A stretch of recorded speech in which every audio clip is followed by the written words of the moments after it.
All right, what's goody, what's goody? Check, 1, 2. Want to talk about some mental health stuff today before I get my day started. Shout out to y'all. P for that passport. What's goody?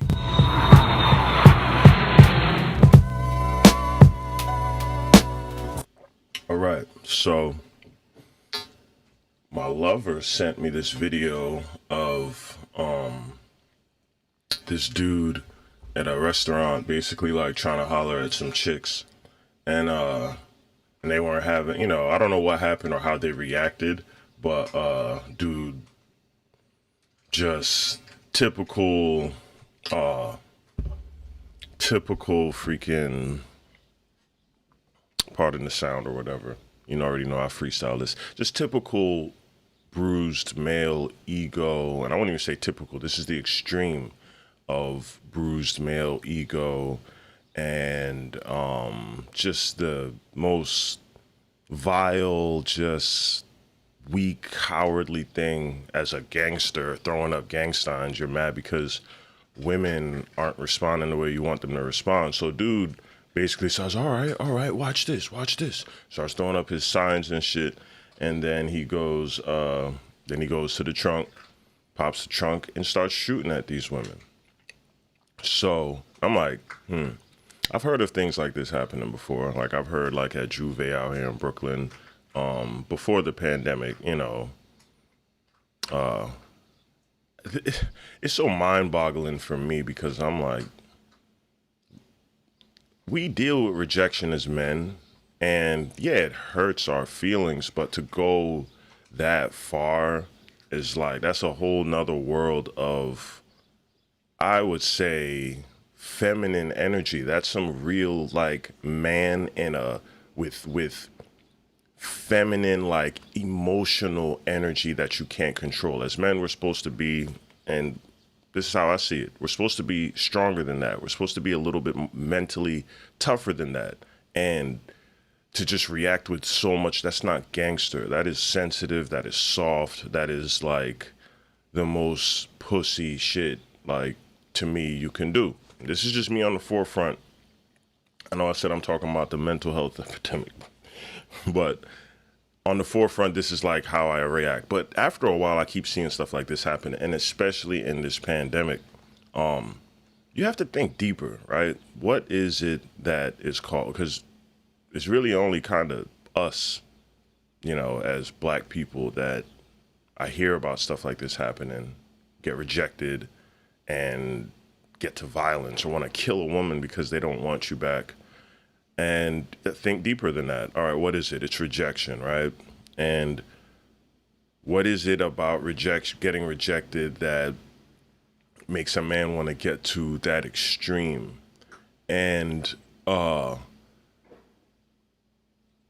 is it? Like, it's deeper than just this woman saying they don't want you. It runs that, growing up without real parents around, no real family around, being rejected from your family. I can imagine, as black men is what we deal with. And again, I'm not trying to coddle or like justify anything that these people do, but like, I know the pain for sure. I know the pain of being rejected all my life. All my life I've been rejected.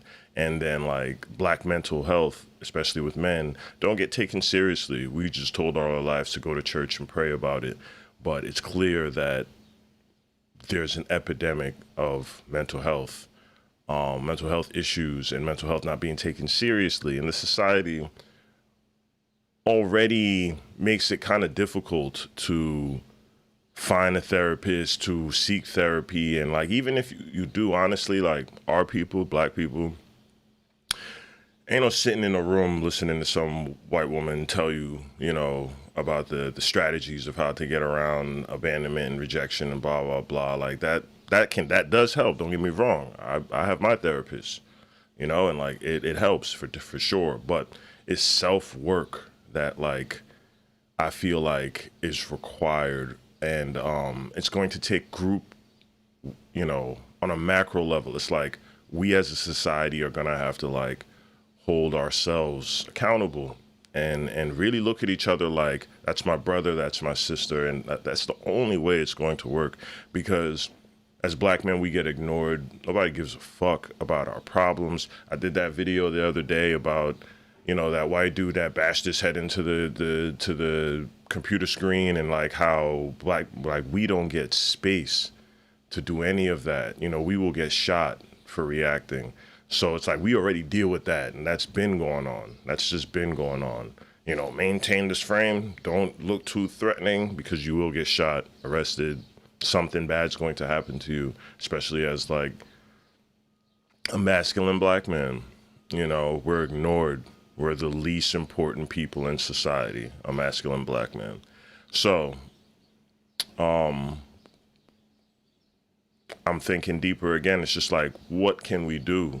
Because clearly some shit is going on. And especially with this pandemic on top of everything, it's already layers of shit compounded on top of each other, compiled on top of each other, that we've ignored, swept under the rug. I'm not saying we, I'm talking about the society and the people that's in control, and us too, as people ignoring our mental health and not taking it seriously, just telling people toughen up, just be tough, you know what I mean? Like, stop being pussy, like, be tough, like,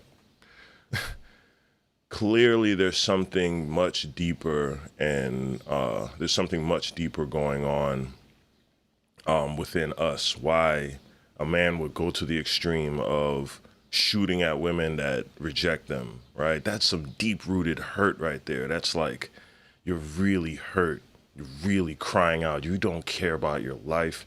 You're willing to shoot off a firearm because of your feelings. That's just the anger. You want to explode because you're so ignored. And like, again, don't twist this in any way of me saying this man, like, he deserves jail time. Even though the jails suck and they won't rehabilitate him, and he'd probably just come back out and be on the same shit. Definitely, that's like the weakest shit to me. But again, on a deeper level, it's like, we have to start treating society as such and dealing with the reality. Because, yeah, it's wrong. It's just a lot about society is wrong, but you have to deal with the reality. And the reality is there are a lot of sick, mentally people out here. And prime example of me on the train. I don't know if I told this story on here or I told it on Instagram. I don't remember. But anyways, this dude tried me on the train, and this was, some pandemic shit, man. The pandemic energy is different. People are much more. Man, I'm hearing all sorts of shit going on in New York. I tell you, protect yourself, stay dangerous, stay safe, stay all of that, because the more and more y'all support this tyranny and this idiotic narrative going on about the deadly air and getting your shot and all of this new world order, y'all are supporting the dangers that's going to be happening in these streets. That's what you're pushing. And it's going to be more and more rape, murder, robbery going on in New York City. I will tell you that as a fact. I've been saying it in my music. I've been saying this is going to happen because we're already like on the edge, on the brink, and you add this fake ass lab created. I'm not even going to go into, whatever.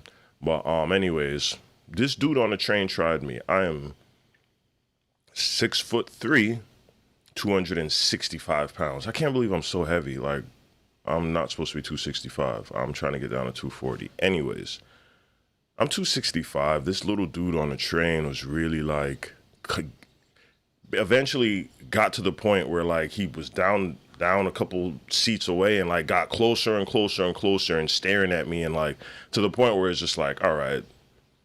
I stood up, got in his face, and for me, it's not in a confrontational way. I stood up to make sure, like, you're not gonna be standing up, looking at me, staring at me, he looked like how he was about to point at me. I immediately got up, got close enough to where it's like, you're not about to pull some shit on me and run, because he was talking about $150 people's faces, and for my people who aren't street savvy, this slice in your face, he was talking about doing that on the train and this, that, and the other.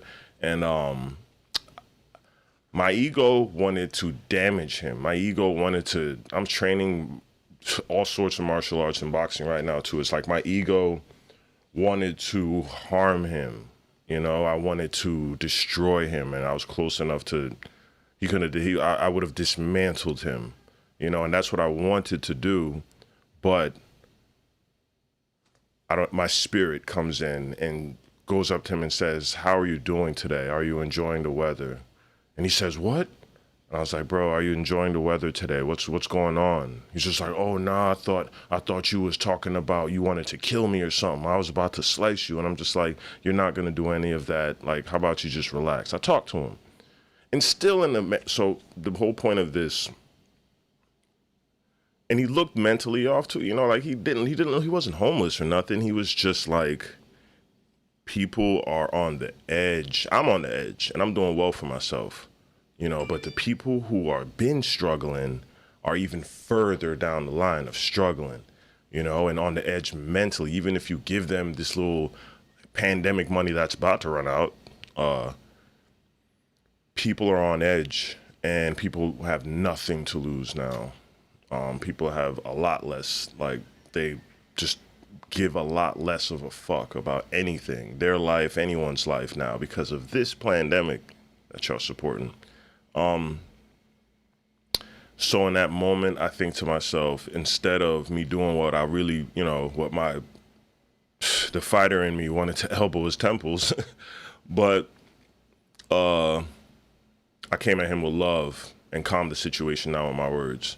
Now, what I'm saying for women, men, children, anybody, adults, I mean, shit, it's not only but so much you can do. You know, everybody's not a 6'3", 265-pound black man like myself.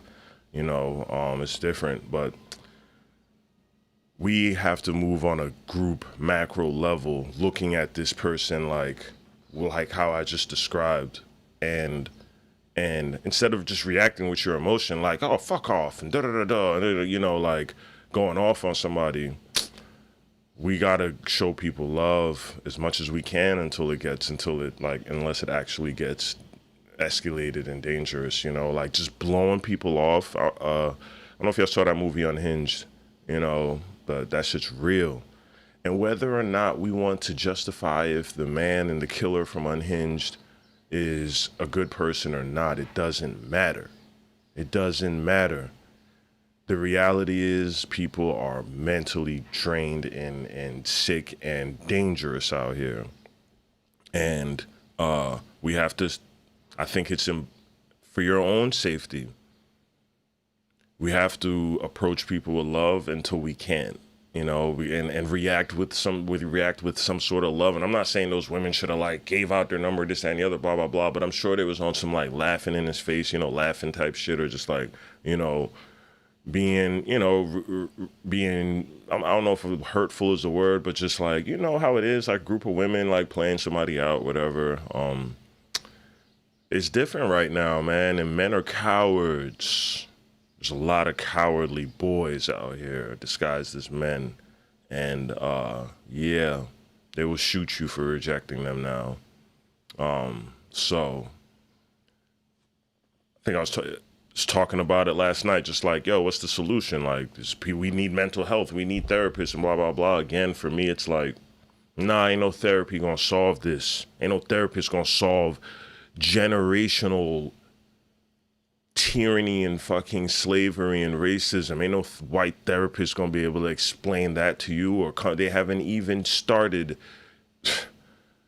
Let me tell you, nah. It's not. That's not what's gonna. We have to heal ourselves and look at ourselves on that level of like, I see your hurt, and I see your pain. So let me approach you with some sort of love, you know, and like at least try to divert the situation and just like talk about something else, you know. Give a fake number. I don't know. Be nice. Just be nice to people. Because again, even that dude on the train, yeah, I could have probably, you know, I'll be scared I'm gonna kill somebody sometimes, you know, hit a person the wrong way. But like, All sorts of things could have happened on that train that day, but I responded with love because I respect my freedom and my body more than this person's, deranged mental illness. So we have to heal ourselves, and we have to be our own therapists and really start looking at each other like, yo, you're my brother, you're my sister, and like we are of the same, because no one is going to come and save us, people. No one's coming. And whether or not you are mentally ill, backed against the wall, broke, all of that, broken mentality, whether you're that or not, it doesn't matter, because the people you're surrounded by are.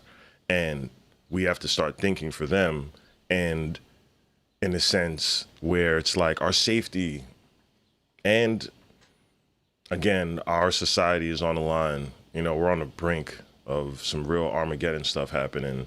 So it's like, yeah, for the shout out to the survivors, the people that survived this pandemic. I know it's messing with me mentally. Again, if my back was against the wall, who knows what I would have turned up in life, as someone who grew up without real parents in the home. And like, I'm sure there's millions of other black men that have been through the same thing, and we just get tossed to the side. All of our lives just tossed to the side. So keep that in mind when you're out and about, at your brunch, at dinner, trying to enjoy life. I get it. There's a lot of hurt, broken people out here, and it's like we're gonna have to be our own therapists, and we're gonna have to start showing each other more love, or deal with the consequences. A sick world out here. And that dude definitely deserves jail time. Like, I mean, shit, whatever happens to him, that's some, like, man, that's disgusting, But cause and effect of everything. As he was created, there's a cause and effect. There's a reason for everything. There's a reason why people like this exist in our society. There's a reason, and we have to start looking into that. But, yeah, that's about all I got for you. I'm about to hit the gym. Hope that made sense. But start thinking for others, man. Show more love. P for that passport. You already know. Thanks for watching.